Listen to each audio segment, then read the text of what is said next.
गारपीटग्रस्त भागात शेतकऱ्यांच्या आत्महत्या सुरूच। गेल्या 24 तासात 7 शेतकऱ्यांनी संपवलं जीवन। सरकारला मात्र जाग नाही।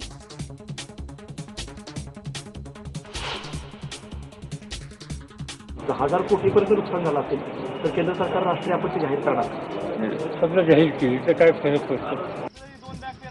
शेतकऱ्यांचं पीक कर्ज माफ करण्याचा निर्णय सरकार नाही, बँकाच घेऊ शकतात। शरद पवार यांच्या वक्तव्यामुळे धक्का। म्हणाले, गारपीट राष्ट्रीय आपत्ती जाहीर करून काय होणार?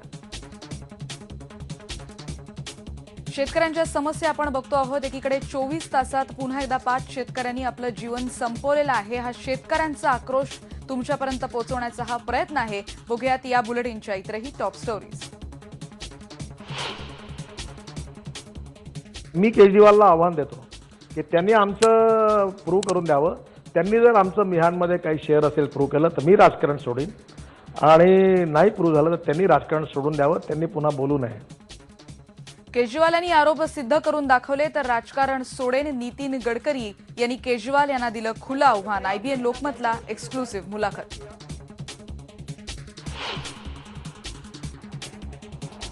नितीन गडकरी यांच्या रोड शोवर शिवसेना आणि RPIचा बहिष्कार। महायुतीचा घटक पक्ष असूनही RPIला विदर्भात एकही जागा दिली नसल्याचा निषेध।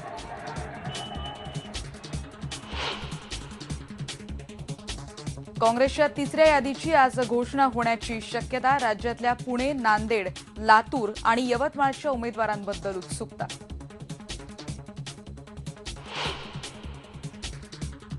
इशरत जहां बनावट चकमक प्रकरणी नरेंद्र मोदी पुन्हा अडचणीत। गुजरात सरकारनं तपासात अडथळे आणल्यासंदर्भात मंत्री आणि अधिकाऱ्यांचं संभाषण। एका सीडीमध्ये कैद। CBIनं नोंदवली प्राथमिक चौकशी।